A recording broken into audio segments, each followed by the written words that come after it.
बंदी छोड़ सतगुरु रामपाल जी परमेश्वर जी की जय हो।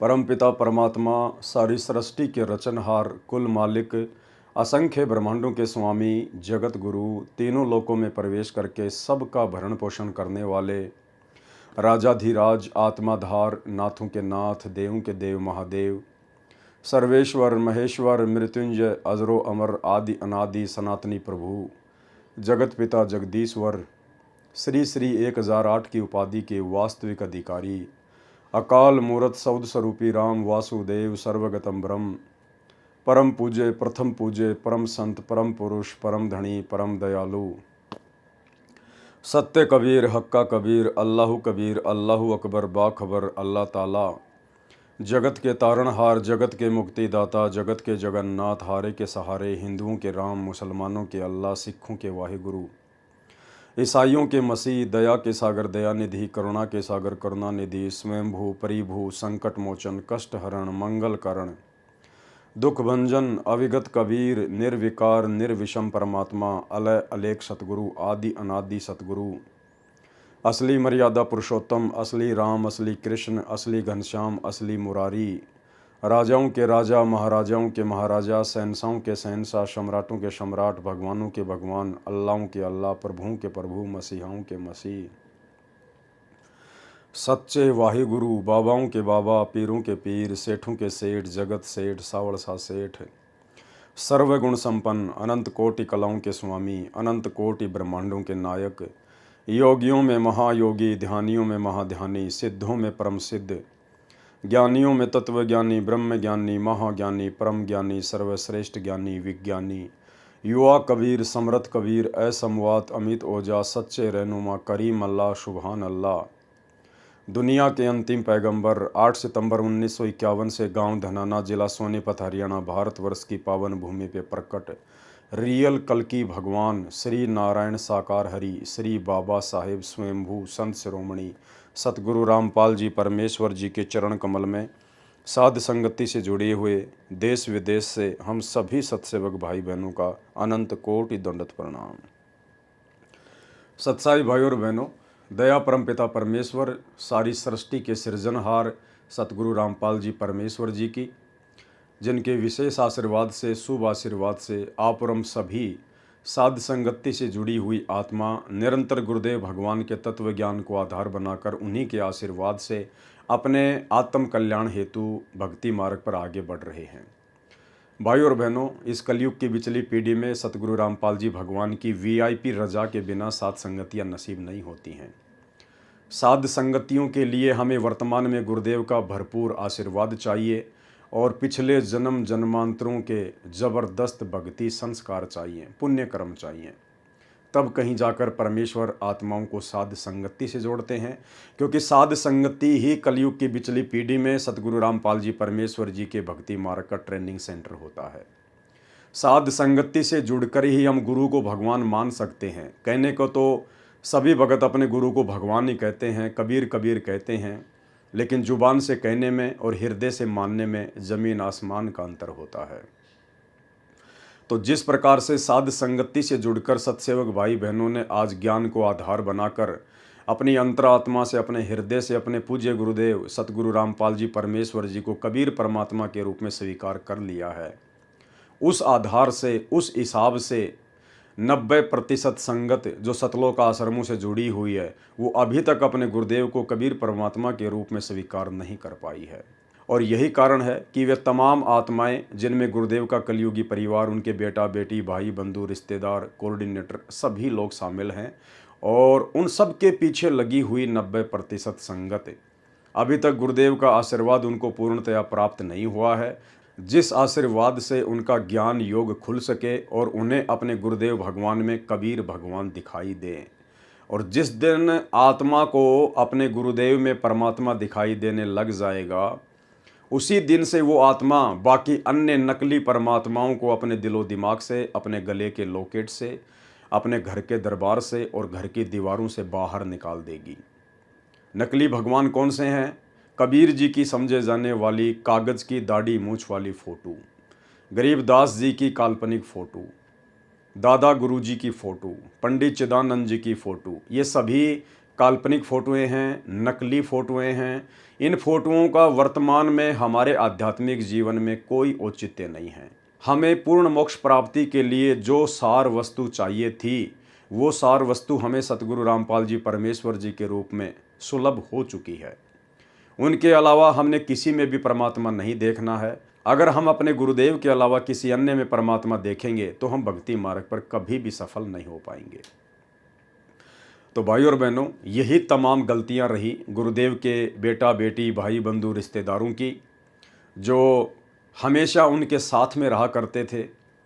वो तमाम कोऑर्डिनेटर भाई बंधु जो हमेशा आश्रम में गुरुदेव के साथ में रहा करते थे, और परमेश्वर के इतना नज़दीक रहने के कारण वे परमेश्वर को समझ नहीं पाए।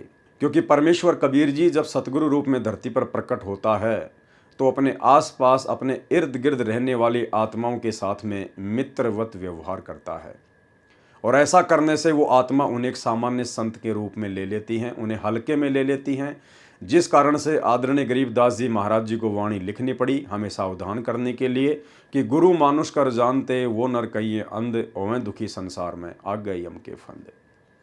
और सतगुरु रामपाल जी परमेश्वर जी को, जो कि स्वयं कबीर भगवान है, इनको मानुष मानने की प्रक्रिया सन 1994 से वर्तमान समय 2024 तक यानी 30 वर्ष हो चुके हैं। अभी तक उनको मानुष ही माना जा रहा है उनके आसपास रहने वाले भक्तों के द्वारा, आश्रम मैनेजमेंट के द्वारा, गुरुदेव के कलयुगी बेटा बेटी भाई बंधु रिश्तेदारों के द्वारा। और मानुष मानने के चलते उन लोगों ने वो तमाम गलतियां कर डाली अपने आध्यात्मिक जीवन में जिनकी माफ़ी उन्हें शायद ही मिले। तो भाई और बहनों, हमने उन्हीं तमाम गलतियों से शिक्षा लेकर भक्ति मार्ग पर आगे बढ़ना है। आज सृष्टि रचना के माध्यम से करोथा कांड के रहस्य को समझने की दिशा में हमारा ये तीसरे नंबर का वीडियो है, और ये वीडियो केवल इसीलिए बनाए जा रहे हैं, करोथा कांड का रहस्य नामक पुस्तक के ऊपर ये वीडियो इसीलिए बनाया जा रहा है ताकि हम अपने ही भगत भाई बहनों के द्वारा जो पूर्व में गुरु को मानुष मानकर गलतियां कर दी गई हैं, आज हम उन गलतियों से शिक्षा लें, सबक लें। आज हम इतिहास से शिक्षा लें और हम अपने आध्यात्मिक जीवन में सौपन में भी उन गलतियों को दोहराकर अपने गुरुदेव भगवान को नाराज ना करें। तो भाई और बहनों, साध संगति से परमेश्वर ने हम सभी को जोड़ा हुआ है, तो परमात्मा हमें उस कदर आध्यात्मिक मार्ग पर तैयार भी करेंगे जिस कदर तैयार होकर ही हम सतलोक के दर्शन कर सकते हैं। तो आज हमारा ये तीसरे नंबर का वीडियो है, और इस वीडियो में करोथा कांड का रहस्य नामक पुस्तक के ऊपर हम बातें कर रहे हैं। तो आगे करोथा कांड का रहस्य पुस्तक के लेखक भगत विजय दास जी ने क्या लिखा है। हम एक परमपिता परमात्मा के बच्चे हैं। देखो, ये बात तो बिल्कुल सही है कि हम सब एक परमपिता परमात्मा सतगुरु रामपाल जी भगवान के इस कबीर परमात्मा के बच्चे हैं, लेकिन सतलोक आश्रम मैनेजमेंट हरियाणा के मुख से ये बात अच्छी नहीं लगती है कि हम एक परमपिता परमेश्वर के बच्चे हैं। अगर ये लोग हमें एक परमपिता परमेश्वर के बच्चे मानते तो ये लोग साध संगतियों में आकर विघ्न नहीं डालते, बाधाएं उत्पन्न नहीं करते। उसी परमपिता परमेश्वर जी के बच्चों को जो साध संगति के माध्यम से गुरु महिमा करते हैं, गुरु को परमेश्वर मानकर उनको भोग लगाते हैं, पूरी रात उनके सत्संगों पर ज्ञान चर्चा करते हैं, भक्ति मार्ग पर दृढ़ होने की दिशा में प्रयास करते हैं, उन्हीं परमपिता परमेश्वर के बच्चों को आप लोग लठों से मारते हो, लातों से मारते हो। उन्हीं बच्चों के ऊपर आप मुकदमे करते हो, उनको जेल भिजवा देते हो। उन्हीं बच्चों को आप जी पुलिस का सहारा लेकर पुलिस से भी पिटवाते हो। तो आप लोगों के मुख से, सतलोक आश्रम मैनेजमेंट हरियाणा के मुख से ये बात अच्छी नहीं लगती कि हम सब एक परमपिता परमेश्वर जी के बच्चे हैं। हम सब एक परमपिता परमात्मा के बच्चे हैं। प्रत्येक आत्मा परमात्मा की खोज में लगी है। प्रभु महिमा का ज्ञान धर्म गुरुओं से सुना जाता है। प्रत्येक धर्म गुरुजन अपने अपने पवित्र सदग्रंथों को प्रमाण रूप में लेकर ज्ञान प्रचार करते हैं। पूर्व समय में मानव समाज शिक्षित नहीं था। केवल कुछ ही व्यक्ति संस्कृत भाषा को जानने वाले थे, जिन्हें पंडित अर्थात विद्वान कहा जाता था। पंडित जन नगर नगर गांव गांव जाकर धर्म का प्रचार करते थे तथा पवित्र वेदों तथा पवित्र पुस्तकों व पवित्र गीता जी को आधार बताकर सत्संग किया करते थे। उन विद्वानों ने जैसा भी सदग्रंथों को समझा उसी आधार से ज्ञान जनता को दिया। जिन सदग्रंथों का प्रमाण लेकर जनता को ज्ञान बांटा गया वे आज भी विद्यमान हैं। उन्हीं सदग्रंथों में लिखा ज्ञान यदि अन्य संत या विद्वान प्रचार करें तो किसी को कोई आपत्ति नहीं होनी चाहिए। लेखक लिख रहा है कि संत रामपाल जी ने भी उन्हीं विद्वानों की पुस्तकों को लेकर जनता को समझाना चाहा कि भाई स्वामी दयानंद सरस्वती जी के विचार शास्त्र सम्मत नहीं है, आध्यात्मिकता के अनुरूप नहीं है। तो संत रामपाल जी का भयंकर रूप से विरोध हुआ, करोथा कांड हुआ। तो लेखक कह रहा है उन्हीं सदग्रंथों में लिखा ज्ञान यदि अन्य संत या विद्वान प्रचार करें तो किसी को कोई आपत्ति नहीं होनी चाहिए। कौन लिख रहा है? भगत विजय दास, करोथा आश्रम मैनेजमेंट का व्यक्ति। भाई आप लोगों के विचारों में और आप लोगों की जो करनी है उसमें रात दिन का अंतर है, रात दिन का अंतर। और यही कारण है आगे चलकर इस पुस्तक का लेखक ये भगत विजय दास पूरी तरह से मेंटल हो गया, पागल हो गया और ये मेंटल हॉस्पिटल से भी भाग गया था। काफ़ी दिनों बाद में ढूंढने पर इसका पता चला। आगे आपको दूसरी पुस्तक भ्रष्ट जज कुमारग में इसके विषय में बताएंगे। तो इन लोगों के विचारों में और इनकी करनी में रात दिन का अंतर है। यहाँ तो ये व्यक्ति लिख रहा है कि उन्हीं सदग्रंथों में लिखा ज्ञान यदि अन्य संत या विद्वान प्रचार करें तो किसी को कोई आपत्ति नहीं होनी चाहिए। तो आप लोगों को साध संगतियों से आपत्ति क्यों हुई भाई? हम भी तो सतगुरु रामपाल जी परमेश्वर जी के सत्संगों को आधार बनाकर, उन्हीं के ज्ञान को आधार बनाकर अपने आप को भक्ति मार्ग पर दृढ़ करने के लिए साध संगतियां रखवाते हैं। तो आप लोगों को आपत्ति क्यों हो रही है? आप लोग क्यों जबरदस्ती असुरों की भांति साध संगतियों में आकर विघ्न पैदा करते हो? इसलिए भाई और बहनों, परमात्मा कहते हैं कि करनी तज कथनी कथ है, अज्ञानी दिन रात, कुत्ते जूं भोकत फिरे, सुनी सुनाई बात है। हमने शिक्षा लेनी है इस पॉइंट से कि हम सत्सेवक भाई बहनों की इस भक्ति मार्ग में कथनी और करनी एक होनी चाहिए। जैसा व्यवहार हम अपने साथ में चाहते हैं वैसा ही व्यवहार हमने दूसरों के साथ भी करना चाहिए। जबकि ये आदत सतलोक आश्रम मैनेजमेंट हरियाणा में नहीं है, गुरुदेव के बेटा बेटी भाई बंधु रिश्तेदारों में नहीं है। वर्तमान में सब सदग्रंथों का हिंदी अनुवाद उपलब्ध है। यदि शंका हो तो उन सदग्रंथों से तुलना की जा सकती है। पूर्व पंडितों, महर्षियों व संतों द्वारा अपने अनुभव की लिखी पुस्तकों से पता चल जाता है कि उन्होंने सदग्रंथों अनुसार अपना अनुभव लिखा है या नहीं। वर्तमान में कोई संत विद्वान सदग्रंथों को बताकर ज्ञान प्रचार करता है तथा उसका ज्ञान पूर्व वाले महर्षियों व पंडितों तथा संतों के विचारों से भिन्न है तो सत्य या असत्य का निर्णय सदग्रंथ से ही करना चाहिए। भाई यही तो हम कर रहे थे। हम सत्सेवक भाई बहन साध संगतियों के माध्यम से यही तो कर रहे थे। तो लेखक भगत विजय दास क्या लिख रहा है? पूर्व पंडितों, महर्षियों व संतों द्वारा अपने अनुभव की लिखी पुस्तकों से पता चल जाता है कि उन्होंने सदग्रंथों अनुसार अपना अनुभव लिखा है या नहीं। वर्तमान में कोई संत विद्वान सदग्रंथों को बताकर ज्ञान प्रचार करता है तथा उसका ज्ञान पहले वाले महर्षियों व पंडितों तथा संतों के विचारों से भिन्न है तो सत्य या असत्य का निर्णय सदग्रंथों से ही करना चाहिए, न कि लड़ाई झगड़ा करके, ना कि लड़ाई झगड़ा करके। अरे तो हम सत्सेवकों ने यही तो किया था। हमने इस बेचारी नादान भोली भाली संगत को तुम सतलोक आश्रम मैनेजमेंट हरियाणा वालों के द्वारा सतगुरु रामपाल जी परमात्मा जी के सत्संगों के विरुद्ध जो घटिया कुकर्म किए गए हैं, हम केवल उन्हीं की तो जानकारी दे रहे थे कि भाई आज से पहले हमारे गुरुदेव भगवान तो हमें सत्संगों के माध्यम से क्या शिक्षा दे के गए हैं, क्या उपदेश देकर गए हैं। गुरुदेव ने तो हमें शिक्षा दी कि बेटा हमें राजनीति से दूर रहना चाहिए, भगत को अगर भक्ति करनी है तो राजनीति से दूर रहना चाहिए। और तुम लोगों ने सतलोक आश्रम मैनेजमेंट हरियाणा वालों ने उन्हीं सत्संगों के विरुद्ध भगत समाज से राजनीति करवा दी। 2019 में कांग्रेस को वोट डलवाए, समर्थन करवाया। 2024 में बीजेपी को वोट डलवाए, समर्थन करवाया। तो यही तो सारी बातें हम भगत समाज को बता रहे हैं, संगत को बता रहे हैं कि भाई आप स्वयं निर्णय करो कि सतलोक आश्रम मैनेजमेंट हरियाणा आपको भक्ति मार्ग में आगे बढ़ा रहा है या गुरुजी के सत्संगों के विरुद्ध कर्म करवाकर काल की गोद में बैठा रहा है। आप लोगों ने धनाना में स्टेडियम बना दिया 50 लाख रुपए का, जो परमात्मा के विधान के विपरीत है। आप लोग धनाना आश्रम में 3 एकड़ ज़मीन में हॉस्पिटल का काम शुरू कर दिए हैं, जो कि परमात्मा के विधान के खिलाफ है। आपने अपने आश्रम चलाने के लिए, धनाना गांव वालों को खुश करने के लिए गांव में एम्बुलेंस चला दी हैं फ्री में, बसें चला दी हैं फ्री में। आपने गांव वालों की रोडें ठीक करवाने के लिए भक्तों को मजदूर बना दिया। आपने हरियाणा के जाट आरक्षण में बिरानी आग में बेचारे भक्तों को बैठा दिया। भक्तों के ज्योति पाठ और दान का पैसा करोड़ों में आपने जाट आरक्षण वालों को चंदे के रूप में दिया।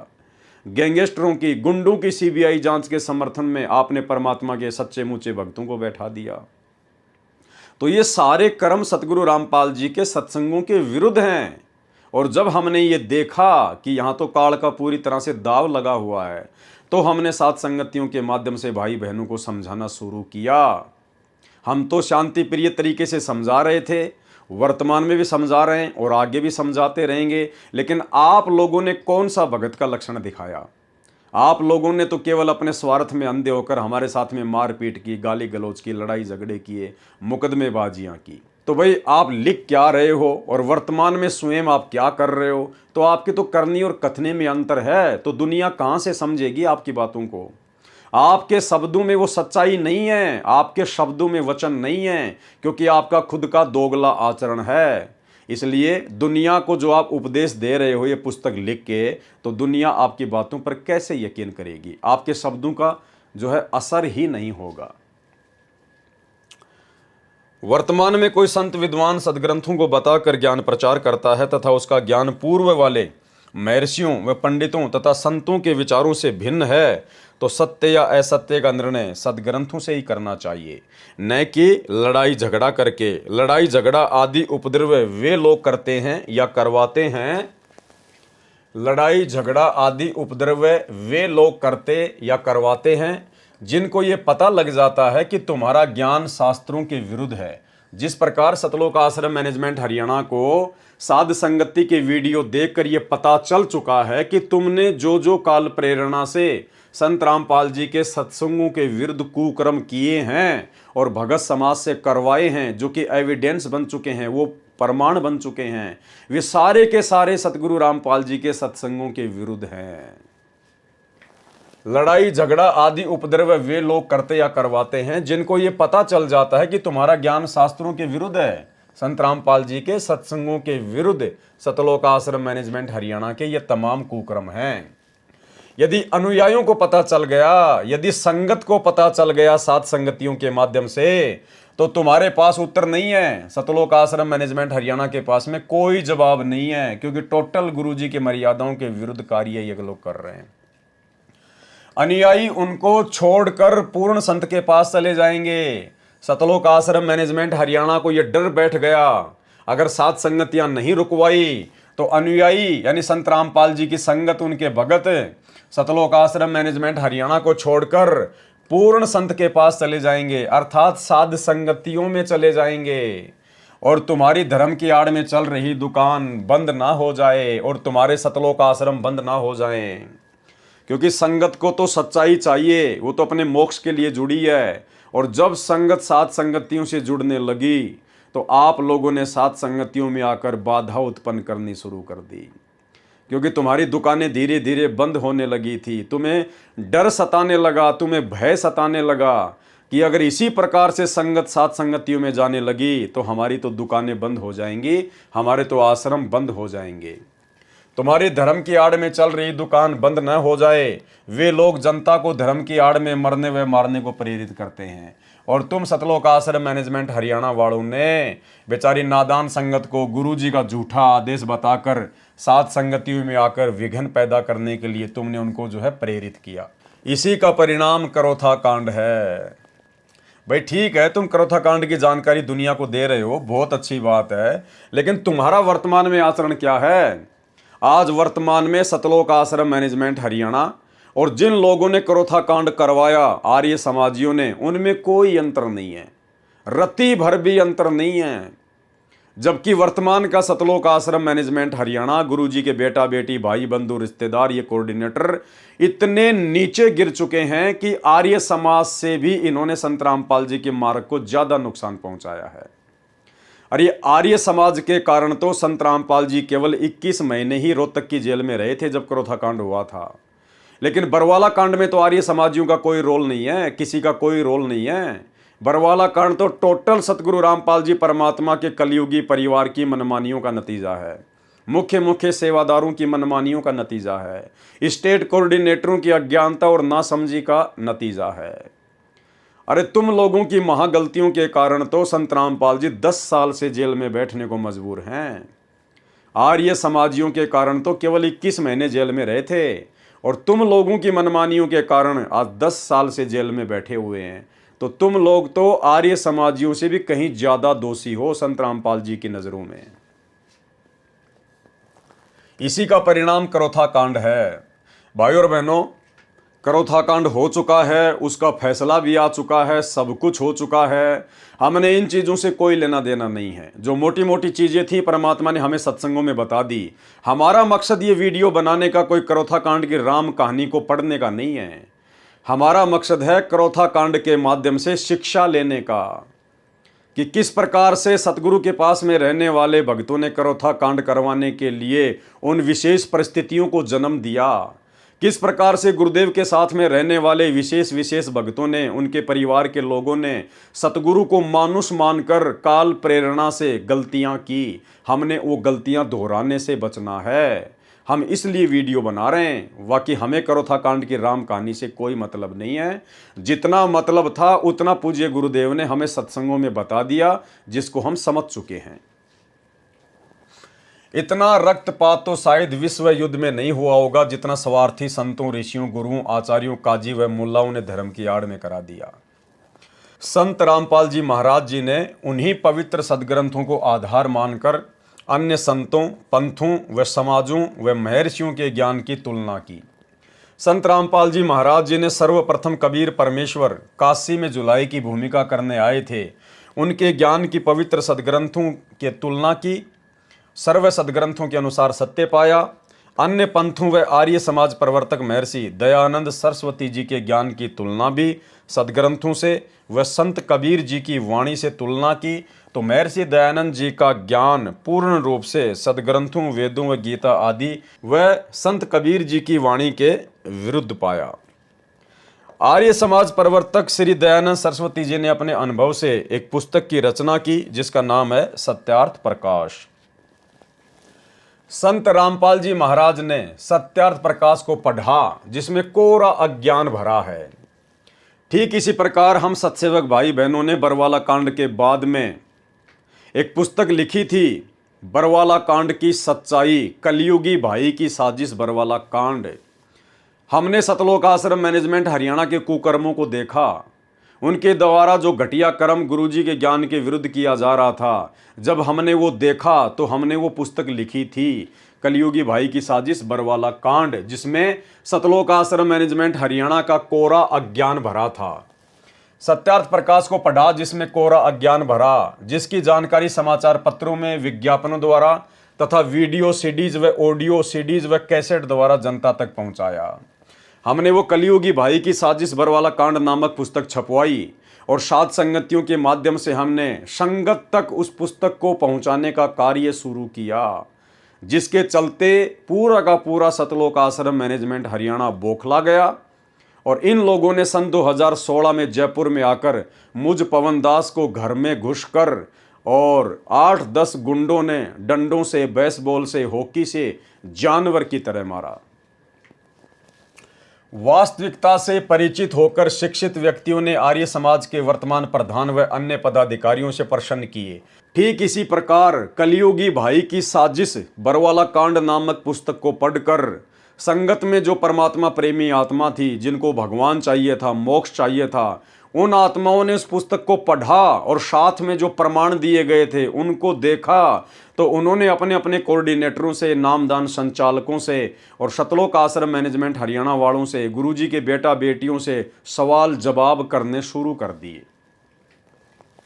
वास्तविकता से परिचित होकर शिक्षित व्यक्तियों ने आर्य समाज के वर्तमान प्रधान व अन्य पदाधिकारियों से प्रश्न किए कि आप किस निंद्रा में सो रहे हो।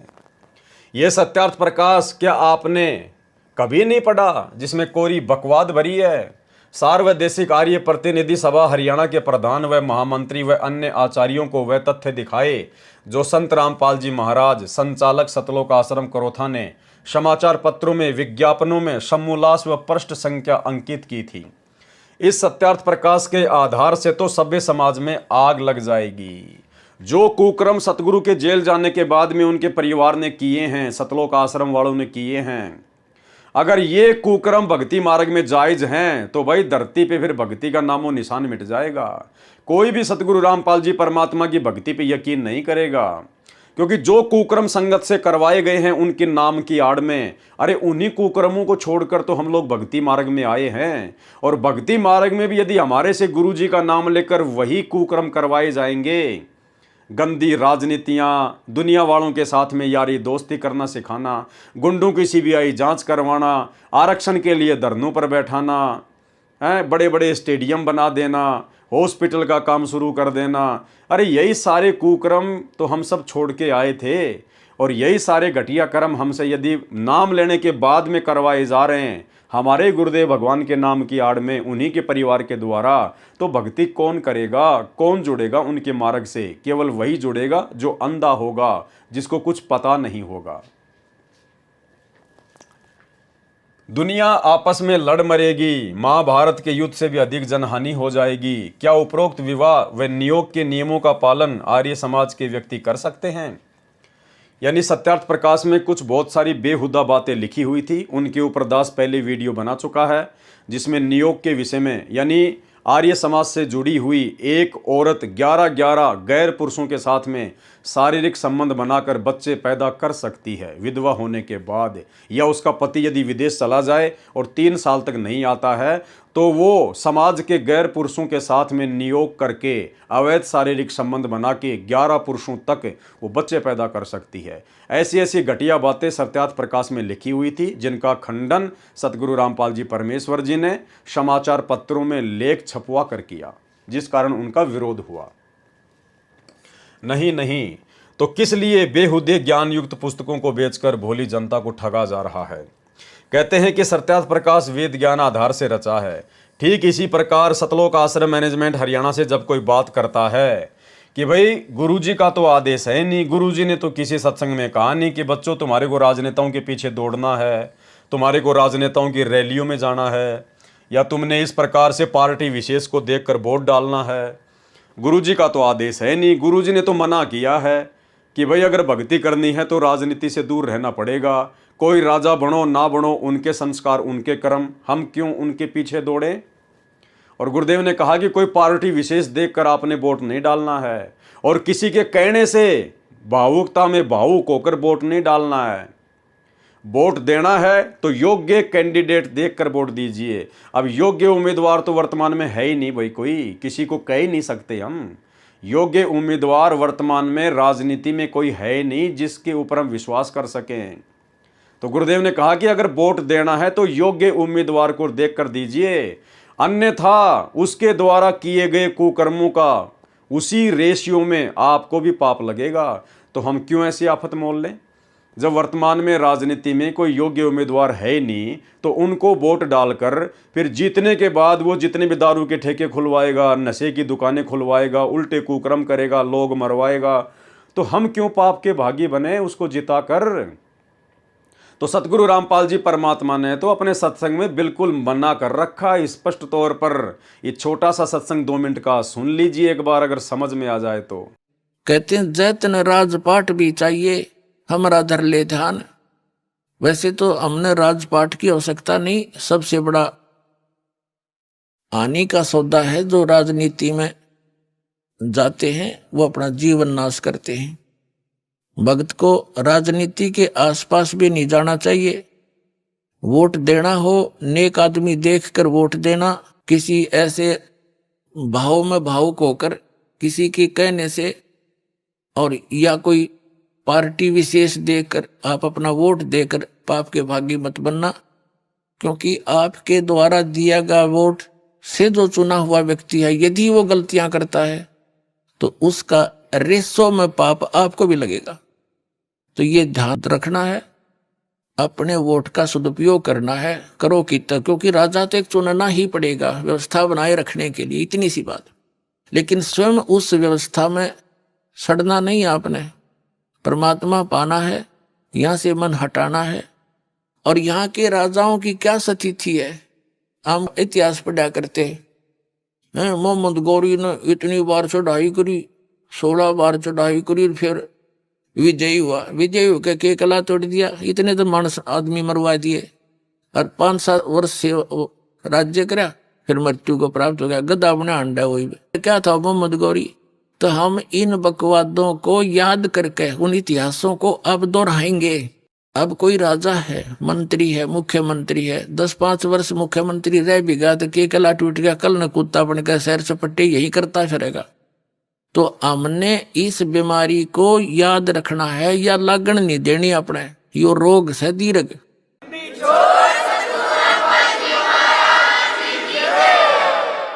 अब जैसे क्या याद दिलाते परमात्मा, सर्व सोने की लंका थी वो रावण से रणधीरम, एक पलक में राज विराजी जम के पड़े जंजीरम, मन तू सुख के सागर बसरे भाई और न ऐसा यसरे। जैसे कोई अच्छा राजनेता हुआ है और उसकी मृत्यु के उपरांत उसकी यादगार में उसका स्टेच्यू बना दिया, मूर्ति कोई पत्थर पीतल की, 1 वर्ष में उसका सत्कार करने जाते हैं, राजनेता माला डाल देते हैं, दीप जला देते हैं, उसकी आरती उतार देते हैं, और शेष समय में मनमाना वही राजनेता और कौवा बड़का अपने स्टेच्यू पे ऊपर बैठ कर बीट करता हो सिर पे।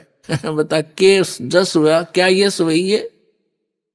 इस झूठे लोक में यदि आपने सफलता पानी है, यहाँ की मर्यादाओं की तरफ झांकना नहीं है, वही हमें हानि करती है। हम यहाँ के ठाठ बाट देखकर हम भी बह जाते हैं। तो परमात्मा कहते झूठे सुख को सुख कहे ये मान रहा मनमोद, ये सकल चबीना काल का, कुछ मुख में कुछ गोद। तो ये सब काल का आहार है, काल व्यवस्था है। काल व्यवस्था से ऊपर उठेंगे तभी हम परमात्मा पाएंगे।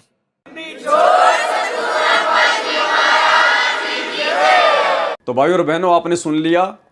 अब इसलिए हमने जनता को सावधान करना शुरू किया, संगत को समझाना शुरू किया कि गुरुजी तो राजनीति के विषय में हमें क्या उपदेश दे रहे हैं, और गुरुजी का परिवार और उसी गुरु के नाम की आड़ में कि गुरुजी का हिसार जेल से आदेश है। 2019 में उनके बेटा बेटी भाई बंधु रिश्तेदारों ने, कोऑर्डिनेटरों ने कांग्रेस सरकार का जबरदस्त तरीके से समर्थन करवाया, भगतों से कांग्रेस सरकार को वोट डलवाए, भगतों को कह कह के उनके रिश्तेदारों से भी वोट डलवाए, और यहां तक उन्होंने पीले पर्चे निकाल दिए आश्रम मैनेजमेंट वालों ने।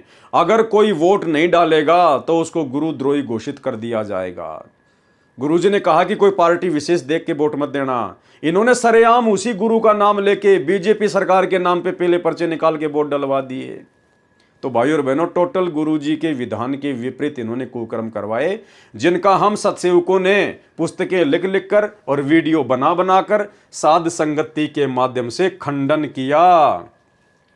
और ये लोग कहते थे कि ये सारे आदेश गुरुजी के हैं, ये सारे आदेश गुरुजी के हैं, ये सारे आदेश गुरुजी के आ रहे हैं। अरे गुरुजी के आदेश कहाँ से आ जाएंगे भाई?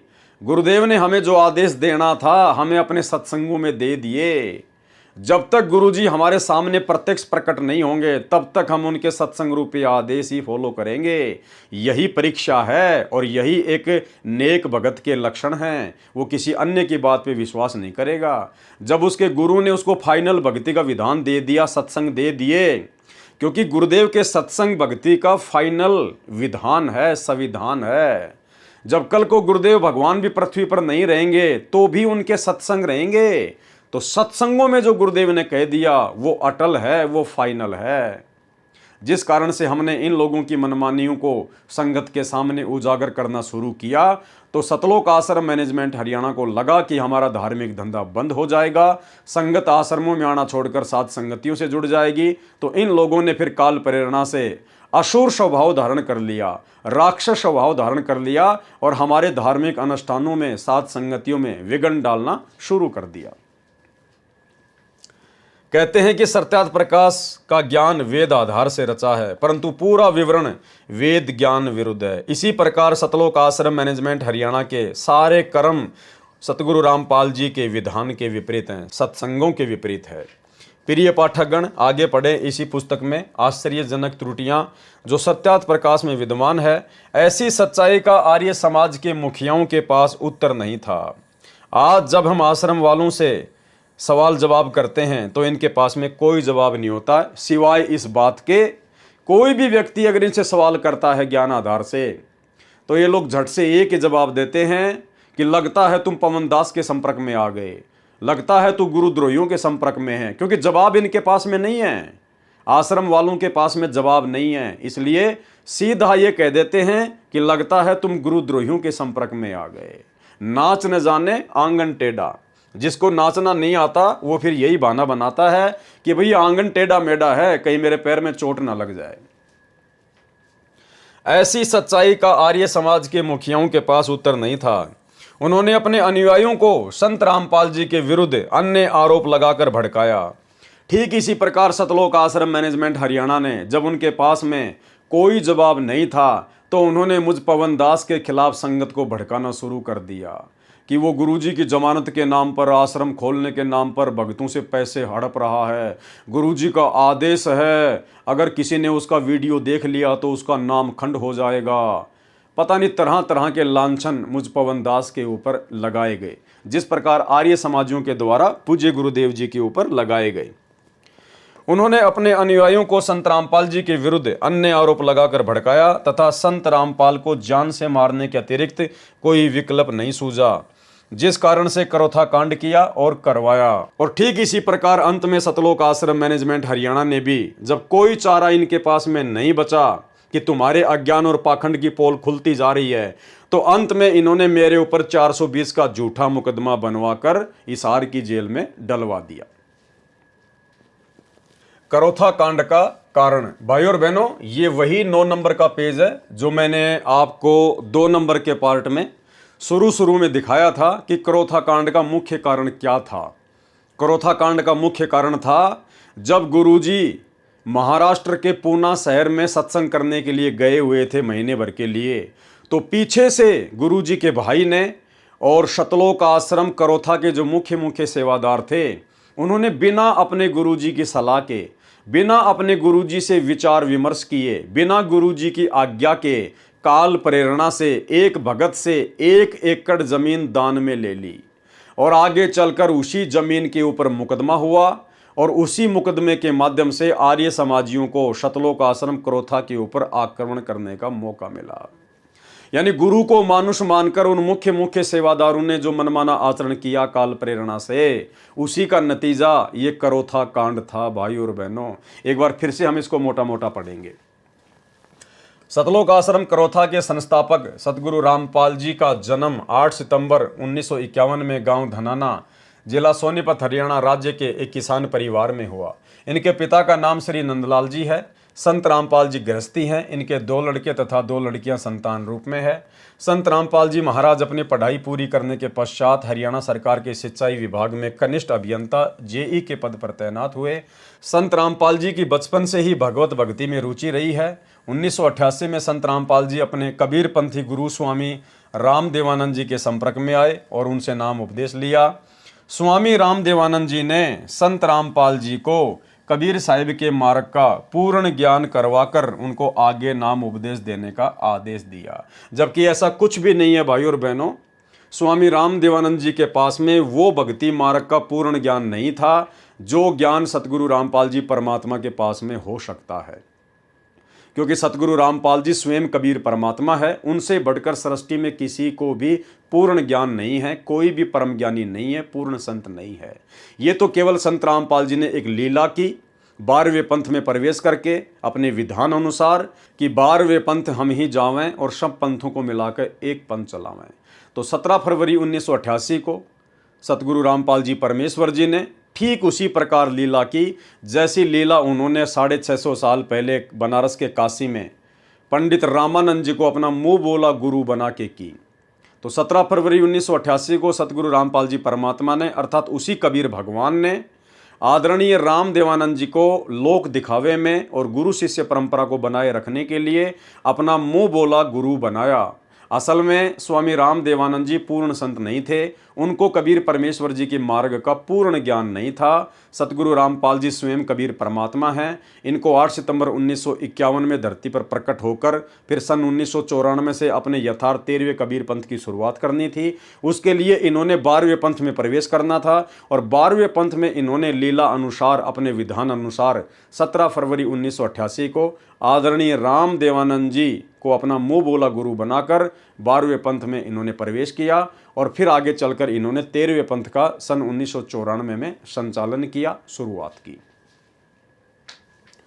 स्वामी राम देवानंद जी ने संत रामपाल जी को कबीर साहिब के मार्ग का पूर्ण ज्ञान करवाकर उनको आगे नाम उपदेश देने का आदेश दिया। ये लेखक इस प्रकार की बातें क्यों लिख रहा है? क्योंकि लेखक संत रामपाल जी को कबीर नहीं मानता। सतलोक आश्रम मैनेजमेंट हरियाणा आज भी सतगुरु रामपाल जी को पूर्ण परमात्मा नहीं मानता, पूर्ण संत नहीं मानता है, केवल मानुष मानता है। और गुरु को मानुष मानने वाला व्यक्ति गलती करता ही करता है। इसीलिए गरीबदास जी ने कहा है कि गुरु मानुष कर जानते वो नर कहिए अंध, ओवें दुखी संसार में आगे यम के फंद। तो आज हमें ये सारी बातें ठीक ठीक समझ में आएंगी। उन भाई बहनों को जो साध संगतियों से जुड़ चुके हैं, जिनको अपने गुरुजी में परमात्मा नजर आता है, उन्हीं को ये बातें समझ में आएंगी कि असल में लीला क्या है। अपने आप को यानी संत रामपाल जी ने अपने आप को भक्ति में पूरी तरह लिप्त करने के लिए संत रामपाल जी ने सरकारी नौकरी से त्याग पत्र दे दिया। ऐसा नहीं है भाई और बहनों, दास ने आपको पहले भी बताया था। संत रामपाल जी ने जेई की नौकरी से त्याग पत्र स्वयं को भक्ति पर लिप्त करने के लिए नहीं दिया। अरे वे तो स्वयं परमात्मा है, पूर्ण संत हैं, परम ज्ञानी हैं, जगत गुरु हैं, तत्वदर्शी संत हैं। वो तो केवल भक्ति करने की एक्टिंग कर रहे हैं, लीला कर रहे हैं। असल में उन्होंने जेई की नौकरी से त्याग पत्र हम दो कोटि के जीवों को, हम आत्माओं को अपना ज्ञान देकर भक्ति में लिप्त करने के लिए त्याग पत्र दिया था, ना कि स्वयं भक्ति करने के लिए उन्होंने कोई त्याग पत्र दिया था। अपने आप को भक्ति में पूरी तरह लिप्त करने के लिए संत रामपाल जी ने सरकारी नौकरी से त्यागपत्र दे दिया। यदि संत रामपाल जी ने केवल भक्ति ही करनी थी, अपने आप को भक्ति में लिप्त करना था, तो फिर उनको गुरु नहीं बनना चाहिए था लेखक के अनुसार। क्योंकि उन्होंने तो नौकरी से त्यागपत्र इसलिए दिया था कि मैं भक्ति ज़्यादा से ज़्यादा कर सकूं, अपने आप को भक्ति में लिप्त कर सकूं। तो भाई जिस आदमी की ये सोच है कि मैं अपने आप को भक्ति में लिप्त कर सकूं, तो फिर गुरु बनकर वो अपना समय क्यों बर्बाद करेगा? वो दुनिया को उपदेश देकर अपना समय क्यों बर्बाद करेगा? वो तो स्वयं भक्ति करेगा ज़्यादा से ज़्यादा। तो यहाँ पर लेखक की सोच गुरु को मानुष मानने के कारण वैसी ही है। अपने आप को भक्ति में पूरी तरह लिप्त करने के लिए संत रामपाल जी ने सरकारी नौकरी से त्यागपत्र दे दिया, जो हरियाणा सरकार द्वारा स्वीकृत है, और घर को भी पूर्ण परमात्मा के प्रचार प्रसार के लिए छोड़ दिया। संत रामपाल जी ने अपने परिवार को सन 1995 में ही छोड़ दिया था, जिस परिवार के पीछे आज वर्तमान में लाखों की संगत अंधी होकर चल रही है और अपनी मर्यादा तोड़ रही है। स्वामी राम देवानंद जी महाराज गांव छुडानी में स्थित गरीबदास महाराज के आश्रम में आया करते थे। इसलिए संत रामपाल जी ने भी अपने गुरु के दर्शन करने जाने होते थे तथा वहां पर सत्संग करना प्रारंभ कर दिया। छुडानी में संत रामपाल जी के सत्संग के दौरान सत्संग सुनने के लिए काफ़ी संख्या में शिष्यों की भीड़ इकट्ठी होने लगी, जिससे छुडानी आश्रम के महंतों व संतों को ईर्ष्या होने लगी। क्रोथा कांड की जड़ क्या है भाई और बहनों, आपको मैंने कल के वीडियो में भी बताई थी, आपको फिर से बताना थोड़ा ज़रूरी है ताकि जो नए भगत भाई बहन जुड़ते हैं उनको भी जानकारी हो। तो संत रामपाल जी अपने गुरुजी के दर्शनों के लिए, अपने मुंह बोले गुरुदेव आदरणीय राम देवानंद जी के दर्शनों के लिए छुडानी आश्रम में जाया करते थे, और वहीं पर संत रामपाल जी अन्य लोगों को भी समझाया करते थे, ज्ञान उनको बताया करते थे। धीरे धीरे भीड़ ज़्यादा इकट्ठी होने लगी, क्योंकि संत रामपाल जी का ज्ञान वास्तविक ज्ञान था और संत रामपाल जी पूर्ण संत हैं, पूर्ण परमात्मा हैं। इसलिए उनके द्वारा जब ज्ञान सुनाया जाता था तो उनके वचन में शक्ति है, जिससे आत्माएं प्रभावित होती हैं, आकर्षित होती हैं। तो श्रद्धालुओं की भीड़ बढ़ने लगी जिसके चलते छुडानी आश्रम के महंतों को चिंता होने लगी और वे संत रामपाल जी से राग द्वेष ईर्ष्या करने लगे। संत रामपाल जी की लोकप्रियता से नाराज होकर छुडानी आश्रम के महंतों व संतों के आदेश से उनके लोगों ने संत रामपाल जी महाराज के सत्संगों में विघ्न डालना प्रारंभ कर दिया और कई बार तो सत्संग के दौरान पत्थर भी फेंके गए। संत रामपाल जी ने यह सोचकर कि कोई तनावपूर्ण स्थिति पैदा ना हो जाए, छुडानी में सत्संग करना बंद कर दिया और गांव-गांव और घर-घर जाकर गरीबदास जी महाराज तथा परमेश्वर कबीर जी की अमृतवाणी का पाठ व सत्संग करना प्रारंभ कर दिया। नाम उपदेश, पाठ और सत्संग से लोगों को विभिन्न प्रकार के लाभ हुए। इस कारण हजारों की संख्या में लोग संत रामपाल जी के शिष्य बनने लगे। यानी छुडानी छोड़ने के बाद भी संत रामपाल जी ने अलग से कोई आश्रम खोलने की नहीं सोची। संत रामपाल जी ने अलग से आश्रम खोलकर सत्संग करने की कोई बात अपनी संगत में नहीं की, लेकिन मनमुखी भक्तों ने काल प्रेरणा से संत रामपाल जी को सलाह देना शुरू कर दिया कि गुरुजी एक आश्रम खोल लीजिए, गुरुजी आश्रम खोल लीजिए, गुरुजी आश्रम खोल लीजिए। अगर आश्रम खोलने की आवश्यकता होती तो क्या संत रामपाल जी कोई बालक हैं क्या? कोई सामान्य साधु संत महात्मा है क्या? क्या वे स्वयं नहीं खोल सकते थे? लेकिन परमात्मा अपना सिस्टम अपने हिसाब से चलाता है। परमात्मा अंतर्यामी है, उनको पता था कि यदि इस समय आश्रम खोल लिया गया तो क्या होगा क्या नहीं होगा, उनको सब कुछ दिखाई दे रहा था। लेकिन काल प्रेरित उनके भक्तों के द्वारा, मुख्य सेवादारों के द्वारा बार बार संत रामपाल जी से प्रार्थना करना, उनके ज्ञान के विरुद्ध होकर, ज्ञान के विरुद्ध इसलिए क्योंकि परमात्मा का विधान कहता है कि गुरु के सन्मुख वचन न कहिए, सो शिष्य रहनी गहनी सुख लइए। अर्थात भक्ति मार्ग में अपने गुरुदेव भगवान को सलाह नहीं देनी चाहिए। गुरुदेव अंतर्यामी होते हैं, सर्वशक्तिमान होते हैं, उन्हें सब पता होता है कि मुझे कब क्या करना है और कब क्या नहीं करना है। लेकिन गुरुदेव के साथ में रहने वाले उन मुख्य सेवादारों ने गुरुदेव को पूर्ण संत नहीं माना, गुरुदेव को पूर्ण परमात्मा कबीर साहिब नहीं माना और गुरुदेव को शिक्षा देने लग गए अर्जुन सर्जुन की तरह। गुरुदेव को सलाह देने लग गए प्रार्थना स्वरूप कि गुरुजी आश्रम खोलना चाहिए, आश्रम खोलना चाहिए। अरे अगर आश्रम की जरूरत होती तो क्या संत रामपाल जी आप लोगों को आदेश नहीं दे देते?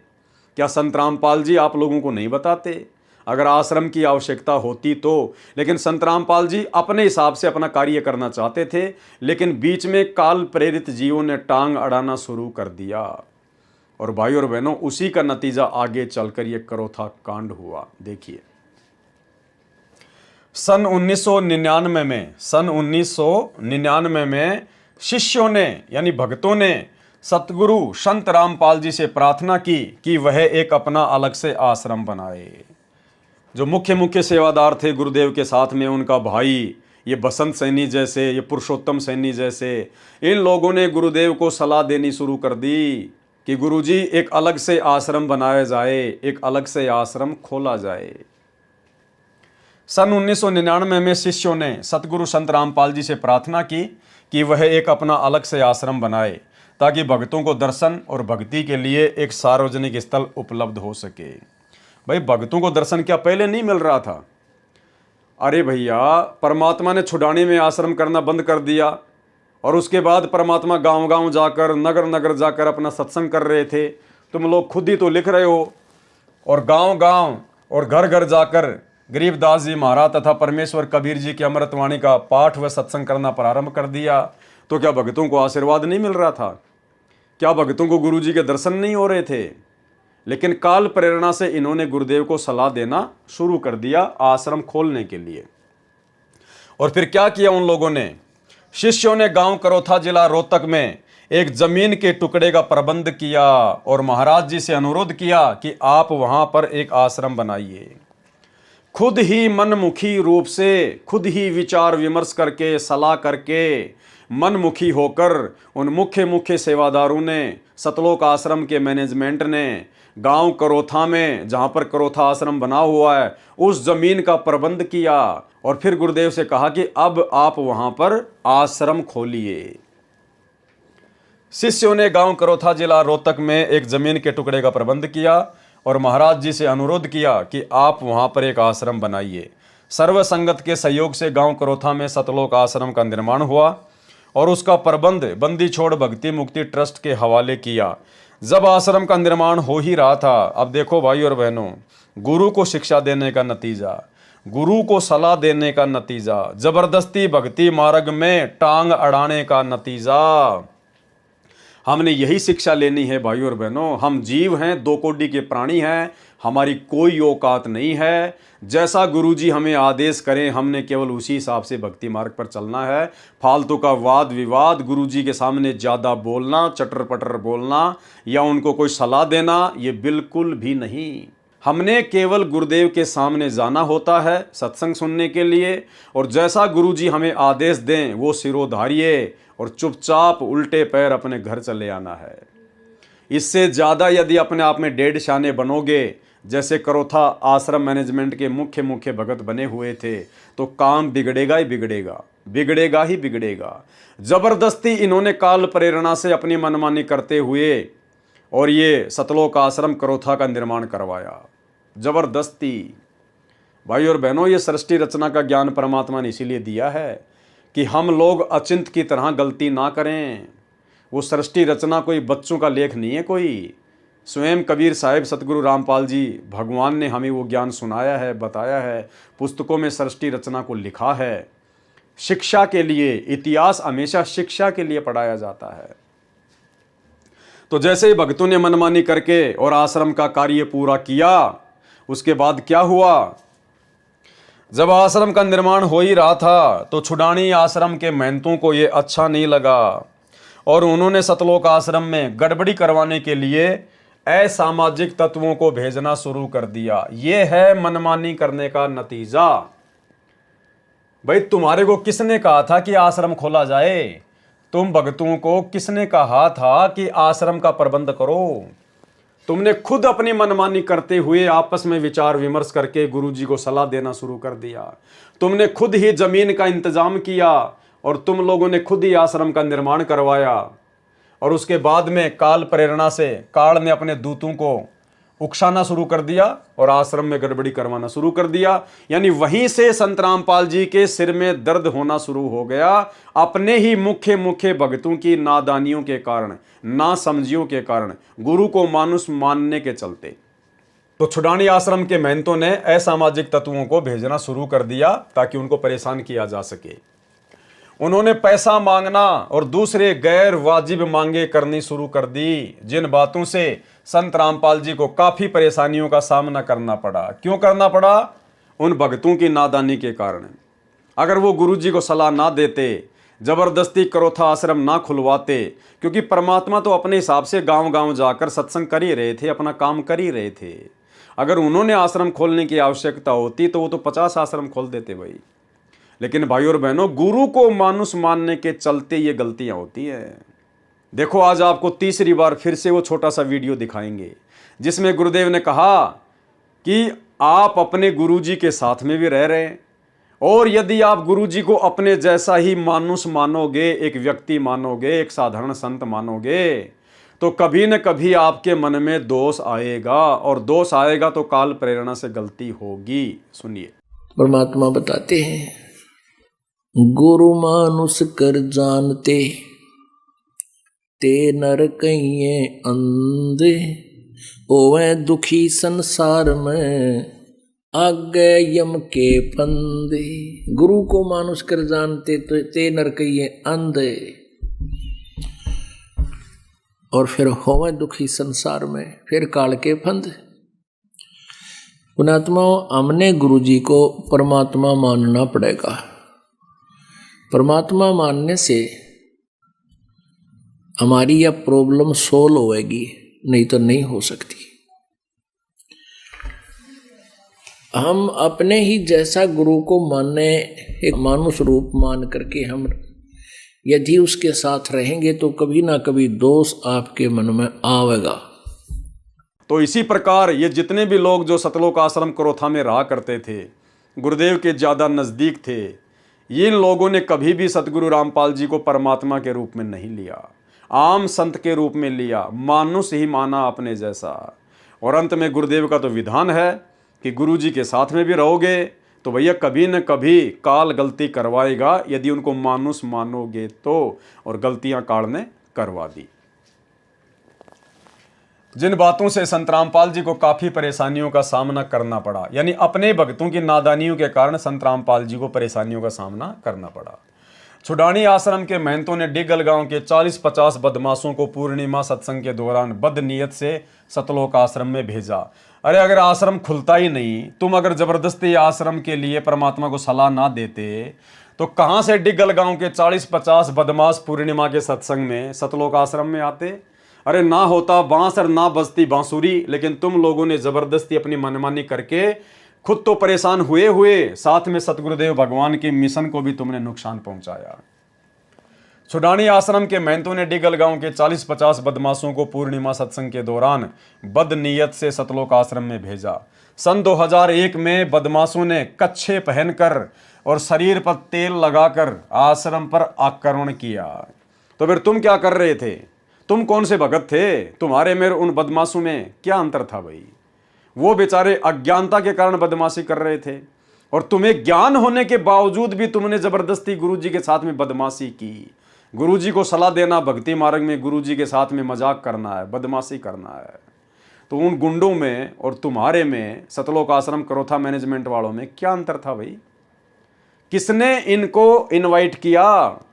तुम लोगों की महागलती ने गुरुजी को सलाह देने के कारण आश्रम होता ही नहीं, तो वो लोग कच्छे पहनकर और शरीर पर तेल लगाकर क्यों आते आश्रम में बदनीयत से? तो भाई और बहनों, हमने ध्यान रखना है। हम अपना इतना अनमोल समय जो इस पुस्तक के ऊपर वीडियो बनाने में जाया कर रहे हैं, हमने शिक्षा लेनी है, शिक्षा, वरना कोई फायदा नहीं होगा इस पुस्तक को पढ़ने का।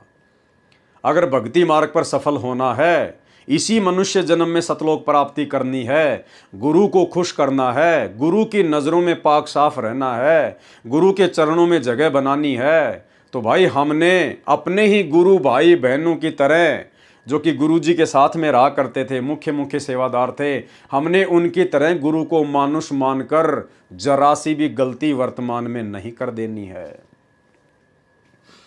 बदमाशों ने कच्छे पहनकर और शरीर पर तेल लगाकर आश्रम पर आक्रमण किया।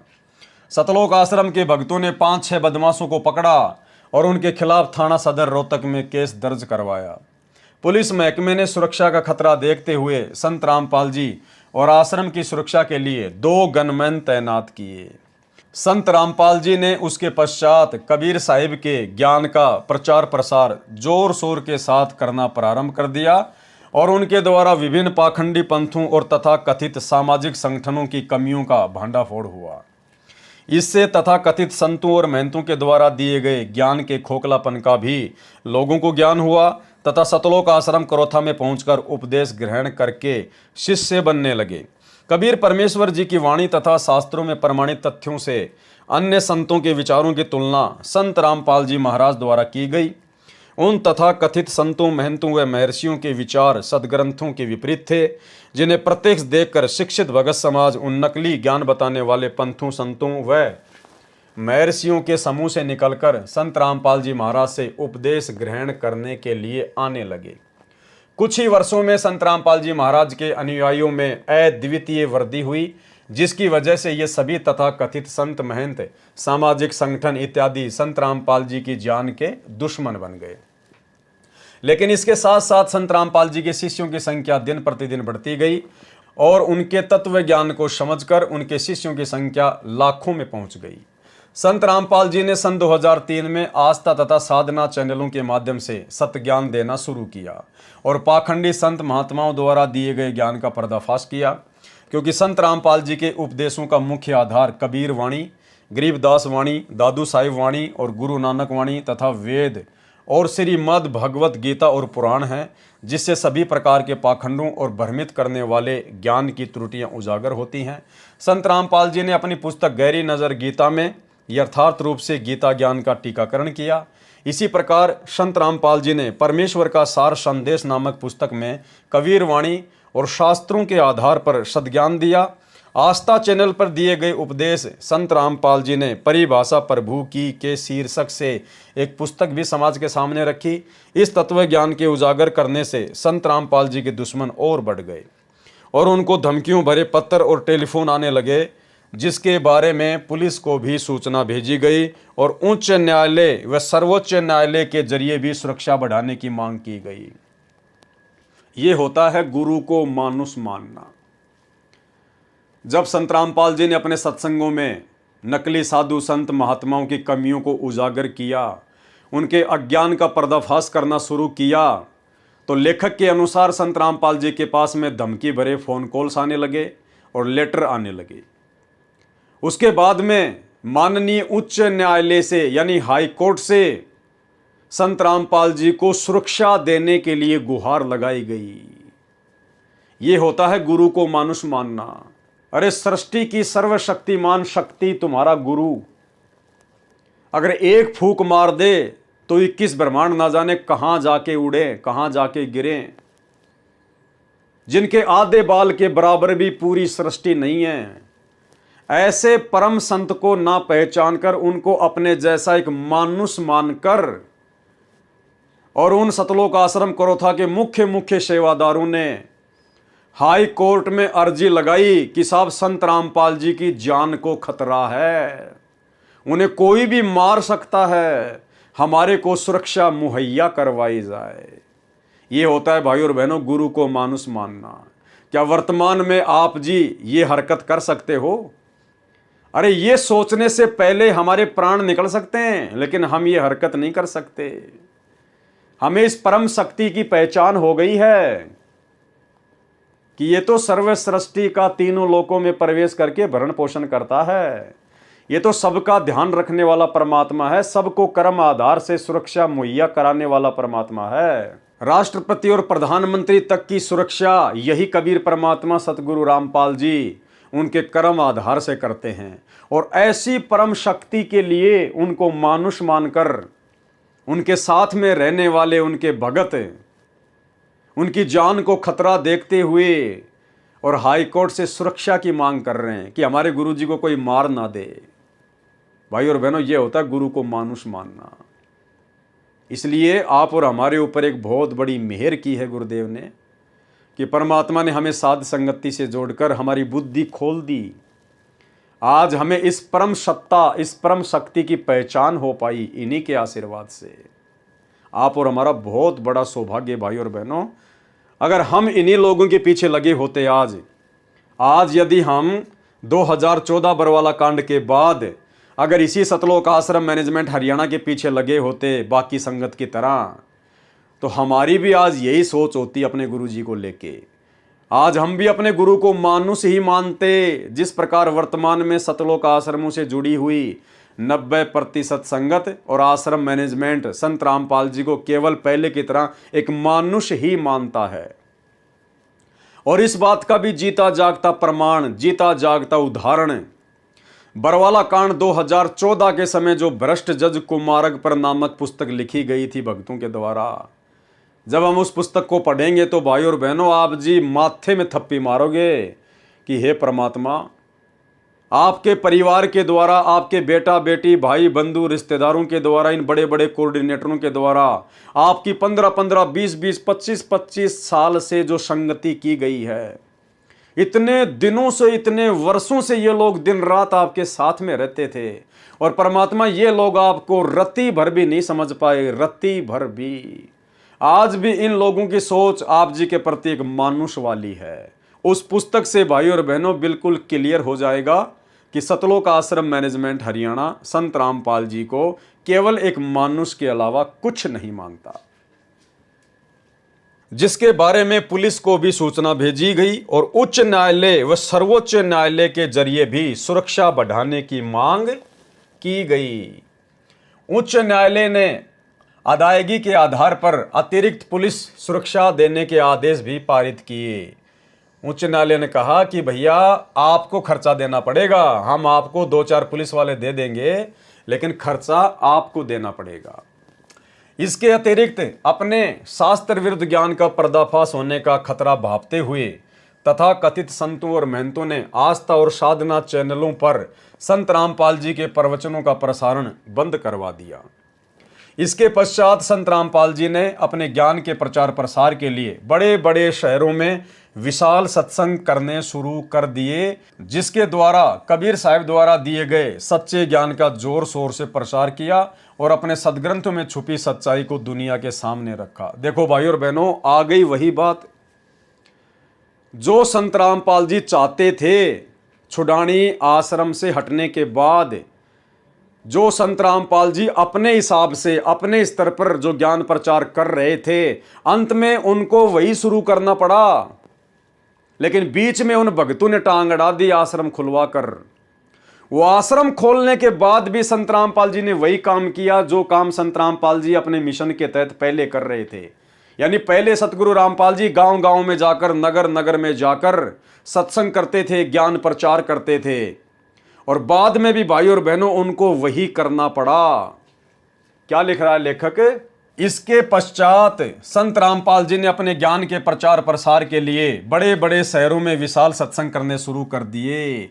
बताओ फिर आश्रम क्या काम आया? फिर आश्रम का क्या किया? आश्रम क्या काम आया भाई? अरे आश्रम खुलने के बाद भी संत रामपाल जी ने बड़े बड़े शहरों में, बड़े बड़े नगरों में जाकर फिर से उसी प्रकार से सत्संग करने शुरू किए। टेंट लगाकर, कहीं 4 दिन का, कहीं 5 दिन का, कहीं 7 दिन का। तो आश्रम की आवश्यकता संत रामपाल जी को नहीं थी। संत रामपाल जी ने जिस समय आश्रम खोलना होता उसी समय खोलते। लेकिन भाई बीच में आश्रम मैनेजमेंट ने टांग अड़ाई, गुरु को मानुष मानकर अपनी मनमर्जी करते हुए। अब आपके मन में फिर से वही सवाल आ सकता है कि संत रामपाल जी ने इन लोगों को मना क्यों नहीं किया? भाई अगर मना भी किया होगा तो काल का जीव मानता नहीं है, और संत रामपाल जी ज्यादा दबाव इसलिए नहीं देंगे क्योंकि भाई ये कबीर भगवान है। और जब ये प्रथम बार जोगजीत रूप में काल के सामने आए थे तो काल का और परमात्मा का एग्रीमेंट हुआ था। काल ने कहा था, परमात्मा आप नीचे जाना, आप केवल अपना ज्ञान समझाना, जो आपके ज्ञान को समझे वो आपका, और जो आपके ज्ञान को ना समझे उसको मेरे भोजन के लिए छोड़ देना, जबरदस्ती ना करना।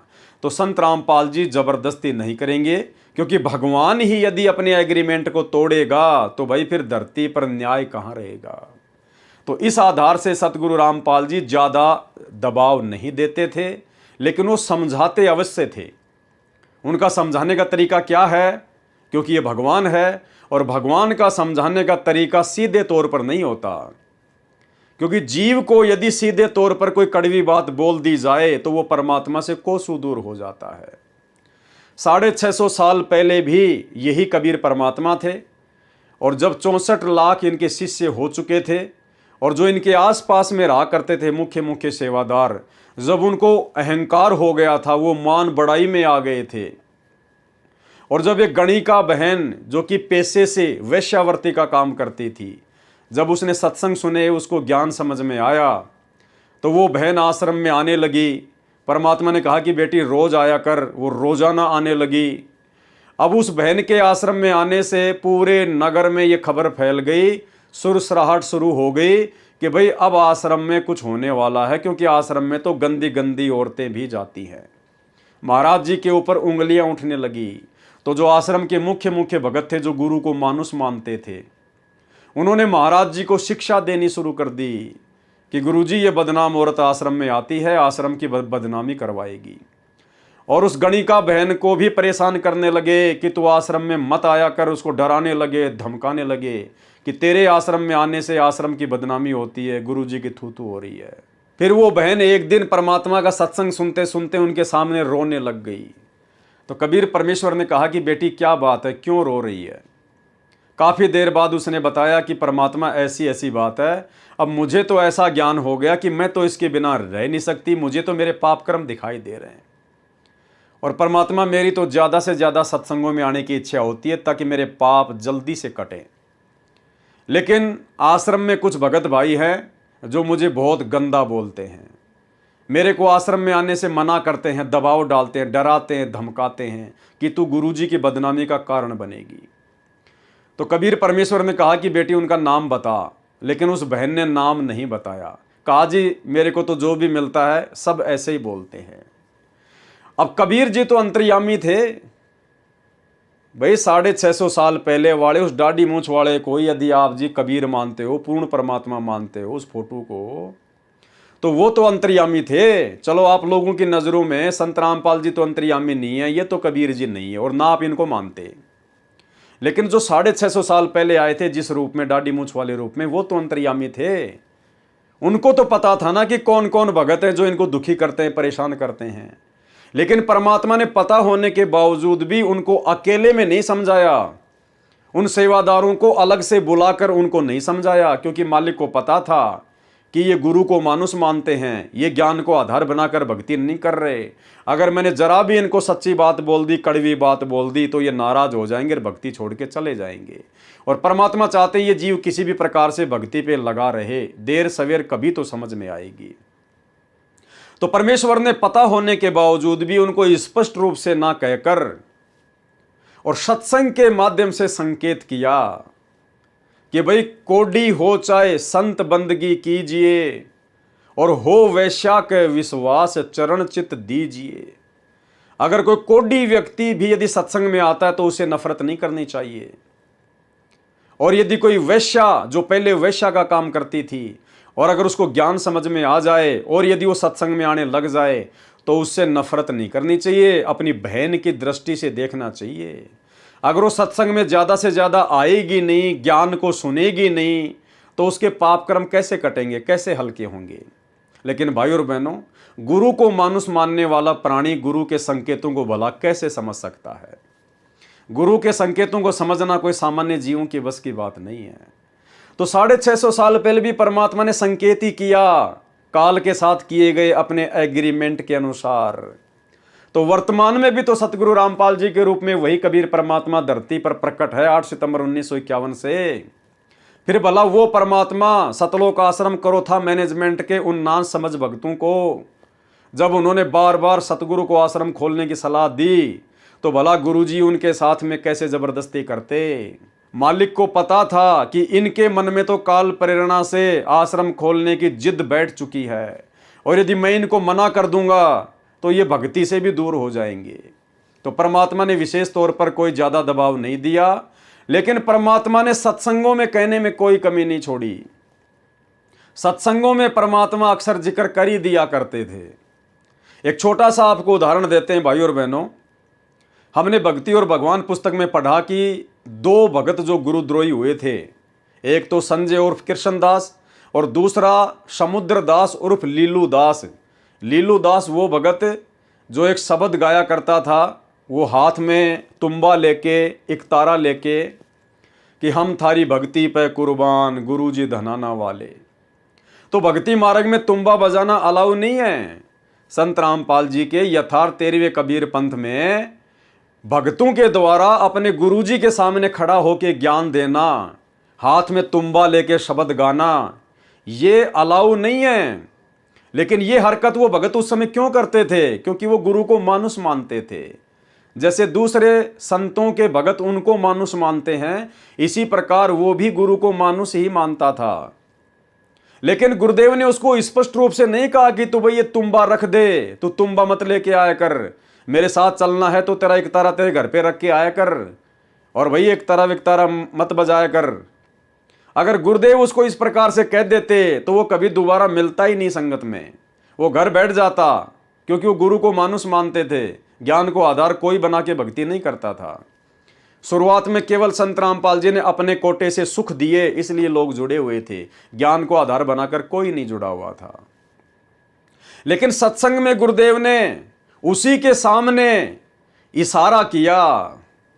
आपको एक छोटा सा सत्संग सुनाते हैं जिसमें वही लीलू दास उर्फ समुद्र दास, वो एक तारा बजाने वाला भगत, गुरुजी के ऊपर चवर कर रहा है, पंखा कर रहा है, गुरुजी सत्संग कर रहे हैं, और उसी के सामने गुरुदेव कह रहे हैं कि भाई ये भक्तों के द्वारा ये एक तारा विकतारा लेके, तुम्बा तांबा लेके शब्द सुबद गाना, ये शब्द गाना केवल जो है वैसे नहीं होता, शब्द तो दूसरों को समझाने के लिए गाया जाता है। यानी गुरुदेव भगवान ने एक भगत के द्वारा तुम्बा बजाना बिल्कुल मना कर दिया, संकेत कर दिया, और वो जो तुम्बा बजाता था वही गुरुजी के ऊपर चवर कर रहा था, लेकिन उसके दिमाग में बात घुसी नहीं।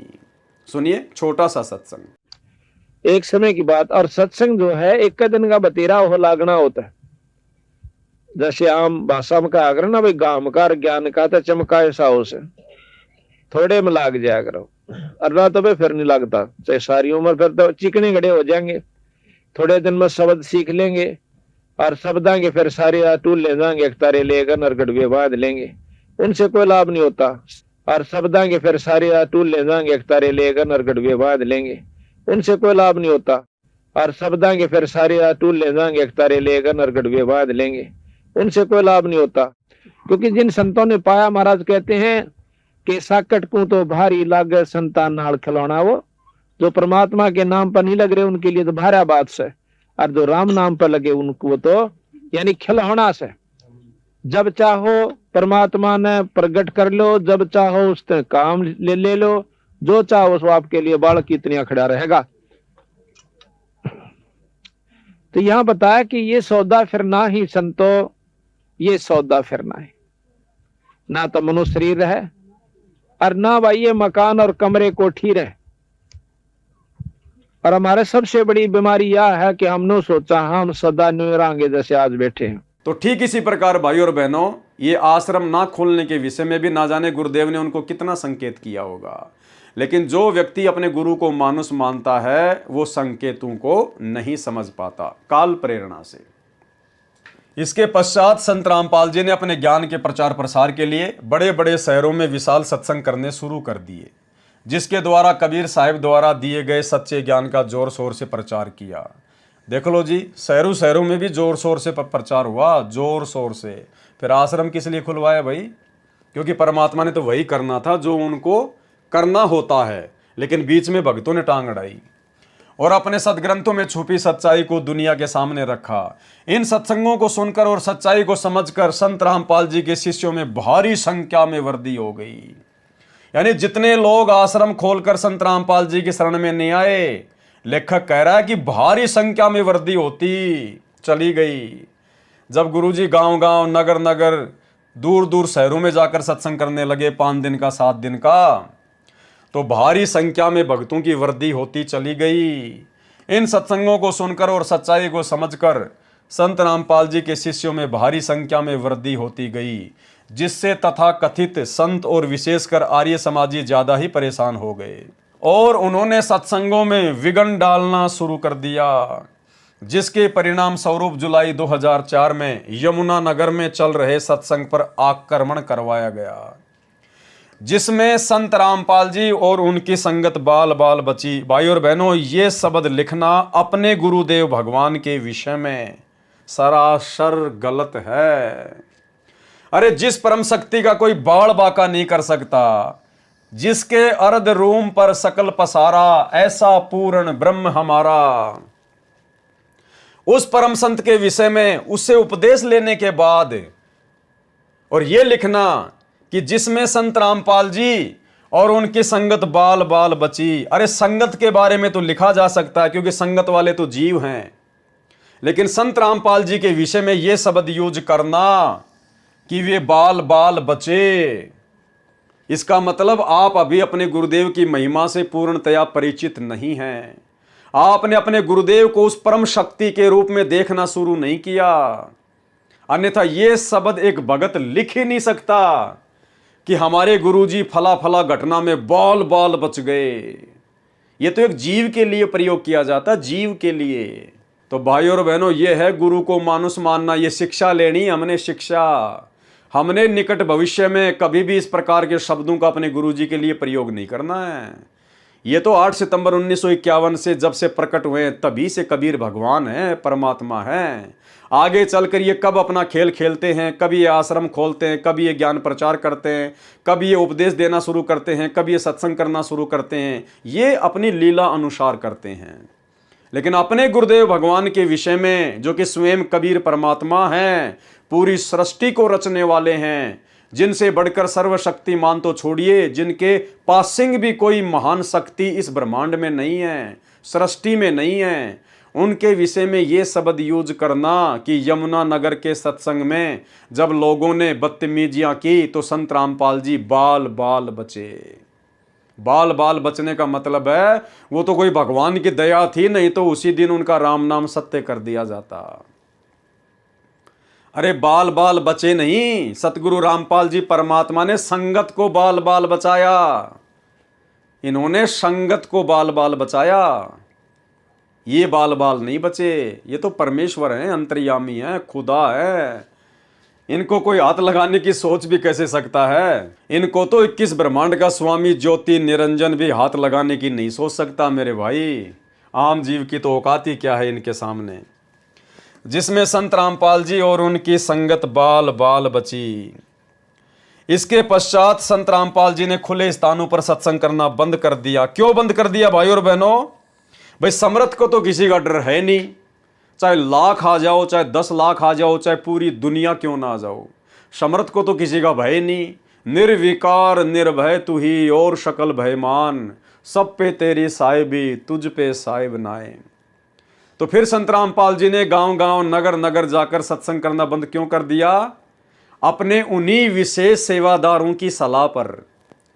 जिन सेवादारों ने सलाह देकर आश्रम खुलवाया था, उन्हीं गुरु को मानुष मानने वाले सेवादारों ने फिर गुरुदेव को यह कहना शुरू कर दिया कि गुरुजी अब आपकी जान को खतरा है, गुरुजी ये लोग आपके बहुत ज्यादा घोर विरोधी हो गए हैं, अब आपकी जान को खतरा है, अब आप जी गांव गांव जाकर सत्संग ना कीजिए, नहीं तो आप जी मारे जा सकते हो। तो उन लोगों ने गुरुदेव को सलाह देनी शुरू कर दी। अब परमात्मा तो जबरदस्ती करेगा नहीं, गुरुदेव का तो काल के साथ एग्रीमेंट है, आपको अनेकों बार बता चुके हैं। तो ये होता है गुरु को मानुष मानना।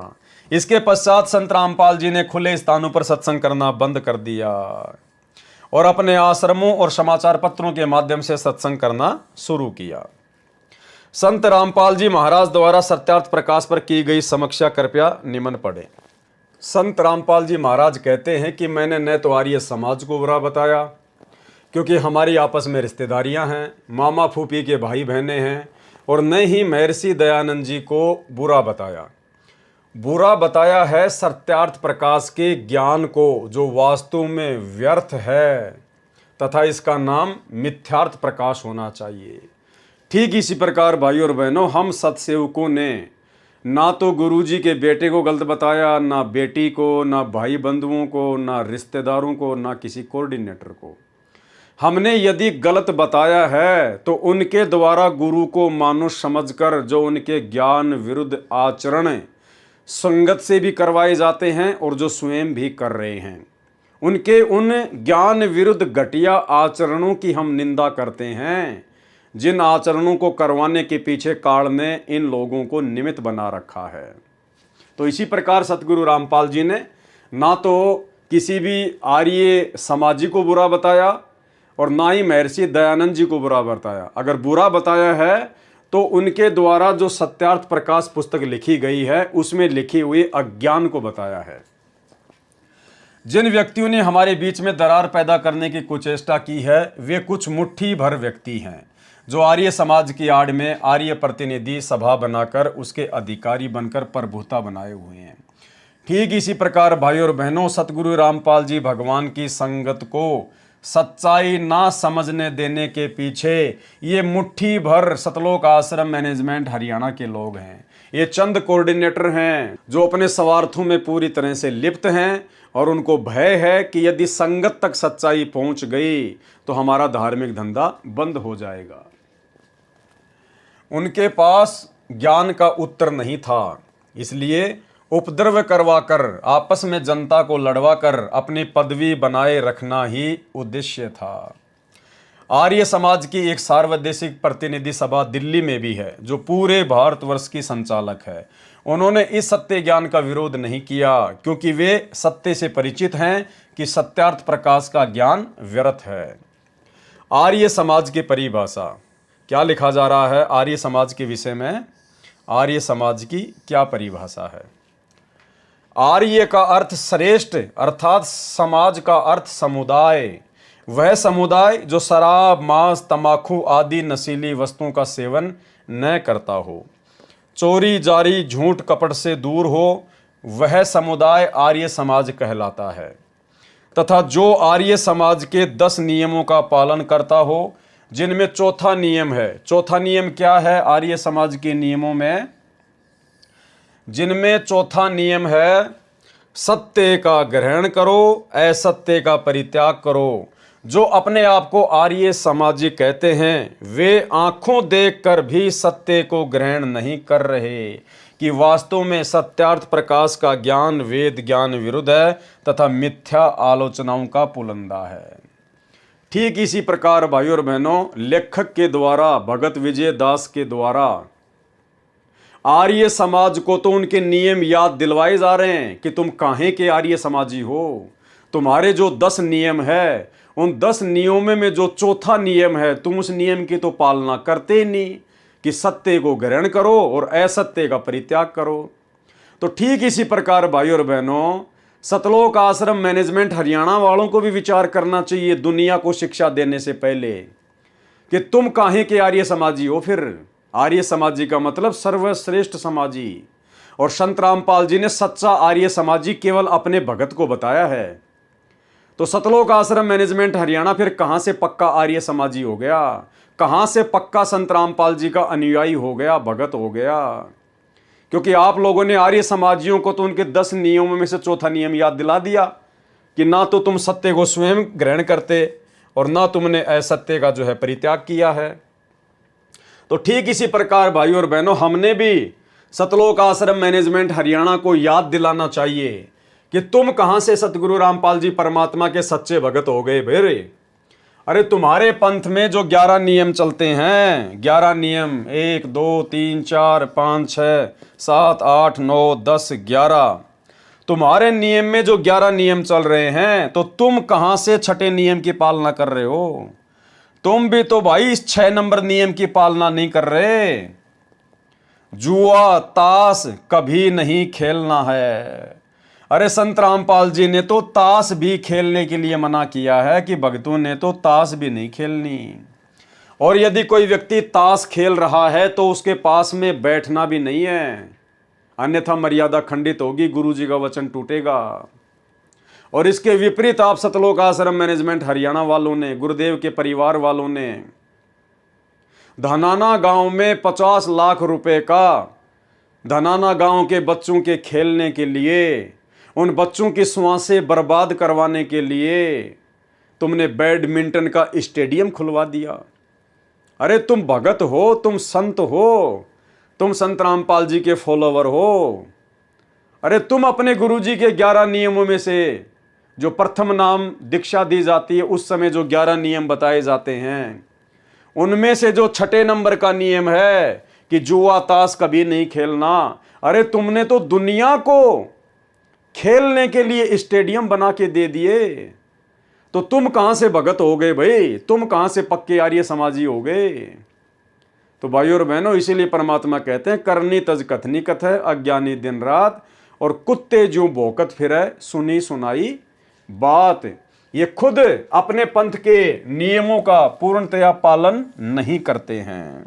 तो भाइयों और बहनों, आप जियों के सामने सतगुरु रामपाल जी परमेश्वर जी की सत प्रेरणा से इन पुस्तकों के ऊपर जो वीडियो बनाए जा रहे हैं, आपके सामने प्रस्तुत किए जा रहे हैं, ये वीडियो बनाने का हमारा केवल एक ही मकसद है कि भक्ति मार्ग पर आप और हम भगत भाई बहन वर्तमान में, जो कि बिल्कुल पीक टाइम है, प्राइम टाइम है भक्ति का, इस समय आप और हम वो गलतियां ना कर दें। अपने गुरुदेव भगवान को मानुष मानकर, अपने जैसा एक व्यक्ति मानकर वो गलती ना कर दें जो गलतियां करके आज से पहले हमारे बड़े बड़े भगत भाई बहन अपने इस मनुष्य जीवन को बर्बाद कर चुके हैं। वो वर्तमान में भक्ति भी कर रहे हैं, वो वर्तमान में इन आश्रमों भी आते हैं जाते हैं, और आज भी उसी प्रकार से इन आश्रमों में वो बहुत बड़े परम भगत बनकर बैठे हुए हैं। बेचारी आम नादान संगत की नज़रों में आज भी वो अपने गुरुजी को मानुष ही मानते हैं, और पहले से कहीं ज़्यादा गलतियां वो लोग वर्तमान में लगातार कर रहे हैं और संगत से भी करवा रहे हैं। उनकी बुद्धि ऑफ है, उन्हें पता ही नहीं कि हम क्या कर रहे हैं क्या नहीं कर रहे हैं। उन्होंने संत रामपाल जी को और उनके पंथ को भी अन्य काल प्रेरित साधु संतों वाले पंथों की तरह ले रखा है। वे लोग भक्ति मार्ग पर नींद में सो रहे हैं, उनकी आंखें नहीं खुली अभी तक। तो भाई और बहनों, उन बंद आंखों वालों से जो लगातार ठोकरें खा रहे हैं, हमने उनसे शिक्षा लेनी है। क्योंकि परमात्मा कहते हैं कि समझदार व्यक्ति वो नहीं होता जो ठोकर खाकर समझ जाए, नहीं, उससे कहीं ज्यादा समझदार वो होता है जो दूसरे की ठोकर से अपना अंगूठा फुड़वाने से बच जाए। तो भाई और बहनों, आज से पहले गुरु को मानुष मानकर ही जितने भी बड़े बड़े सेवादारों ने, बड़े बड़े भक्तों ने, गुरुदेव के परिवारों ने जो अपने पैर फोड़ लिए हैं ठोकर खा खा के, और फिर भी ये लोग नहीं समझ पा रहे, आंखों पर काली पट्टी बांध के चल रहे हैं भक्ति मार्ग पर। इन्हें सत्य असत्य का पता ही नहीं, क्या नियम है, कौन सा नियम टूटने से क्या होगा, कैसे गुरुदेव प्रसन्न होंगे, कैसे नाराज होंगे, इन्हें कुछ नहीं पता। ये आज भी गुरु को मानुष मानकर और अपने घर का गुरु मानकर उसी प्रकार से काल प्रेरणा से दौड़े जा रहे हैं। तो ये जिस प्रकार से ठोकरे खा रहे हैं लगातार, गुरुदेव की मर्यादा तोड़कर, सत्संगों के विरुद्ध कर्म करके, आप और हमने डरकर भक्ति करनी है, शिक्षा लेनी है। ये गलतियां हमने अपने जीवन में नहीं दोहरानी है। परमात्मा ने सात संगतियों के माध्यम से वीडियो बनाने का जो मौका दास को दिया है, केवल इसी मकसद से दिया है कि हम सब इतने ज्ञानवान हो जाएं, इतने समझदार हो जाएं कि अब हम अपने गुरुदेव को जरा भी दुखी होने का मौका ना दें। हाल ही जो 56 नंबर की विशेष ऑडियो हिसार जेल से आई है, आपने अगर उस ऑडियो को ध्यान से सुना हो तो एक जगह परमात्मा पंडित रामानंद जी का जिक्र बनाकर, पंडित रामानंद जी को मोहरा बनाकर सतलोक आश्रम मैनेजमेंट हरियाणा के कुकर्मों पर रो रहे हैं। परमात्मा महादुखी हो रहे हैं और कह रहे हैं, नालायकों, आज भी नहीं पहचान रहे। अरे मैं तुम्हारा भगवान हूं, मैं तुम्हें बता रहा हूं, मैं तुम्हें समझा रहा हूं। गुरुदेव स्पष्ट कह रहे हैं, पंडित रामानंद जी को माध्य बनाकर संकेत कर रहे हैं अपने परिवार के ऊपर, इन सतलोक आश्रम वालों के ऊपर संकेत कर रहे हैं कि मैं तुम्हारा भगवान हूं, तुम्हारे लिए भटक रहा हूं, और फिर भी तुम मुझे नहीं समझ रहे, चौधरी बने फिरते हो, तुम पंडित बने फिरते हो। क्योंकि सतगुरु रामपाल जी भगवान अंतर्यामी है, उनकी आंखों के सामने इनके सारे कुकर्म चलचित्र की तरह यूं के यूं हैं। परमात्मा को दिखाई दे रहा है इनका भविष्य कि आगे चलकर ये काल की गोद में बैठेंगे। परमात्मा को इनका भविष्य दिखाई दे रहा है कि आगे चलकर इनके साथ में क्या बनेगी, काल कैसे इनसे नंगा तांडव करवाएगा। इसलिए परमात्मा महादुखी होकर अपने आप को रोक नहीं पाए।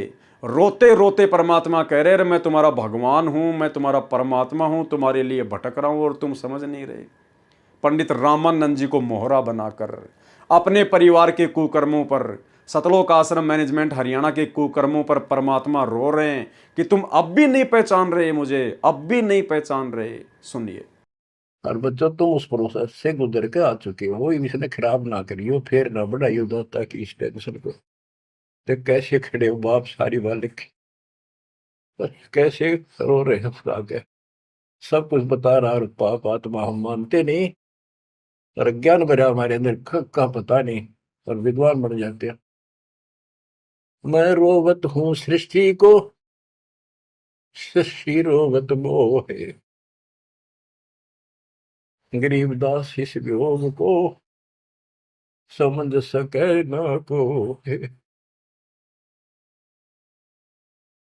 मैं तुम्हें रो रहा हूँ, मैं थारा भगवान हूँ, मैं थारा पिता हूँ। पिछाड़ लो मैंने खाओगा तेरी दुरुक्ति कर रखी तुम्हारी, आज चौधरी पका रहा, क्या पंडित बन गया, करना कुत्ता बनेगा के छोड़ दिया। ओह, मैं तुम्हें रो रहा हूँ, मैं थारा भगवान हूँ, मैं थारा पिता हूँ।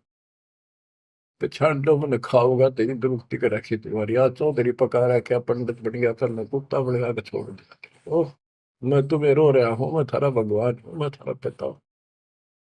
पिछाड़ लो मैंने खाओगा तेरी दुरुक्ति कर रखी तुम्हारी, आज चौधरी पका रहा, क्या पंडित बन गया, करना कुत्ता बनेगा के छोड़ दिया। ओह, और देखो कैसे ढंग से निकाल रहा के काल का विधान भी बना रहे, मेरा वचन भी बना रहे, मेरे बच्चे भी मेरी शरण में आ जाए तो निकालते। मैं रोवत हूँ सृष्टि को, सृष्टि रोवत मोहे। तुम भगवान भगवान करते फिरते हो, मुझे रो रहे हो, सुखदाई भगवान का है, कसाई ने तुम भगवान मार लिया, और मैं तुम्हारे लिए रो रहा हूँ, मेरे बच्चे, तेरी प्रगति हो रही, आंख खोल। गरीबदास किस वियोग को समझ न सकता को, चार युगन में हम फेरे, मैं पल में छिप जाऊं, गरीबदास गुरु वेद से लखो हमारा ठाव। बच्चों, आज इतना ही, शेष अमर कथा आगे सुनाएंगे, बोलना नहीं जाता। परमात्मा आपको सद्बुद्धि दे, अकल खोले तारी।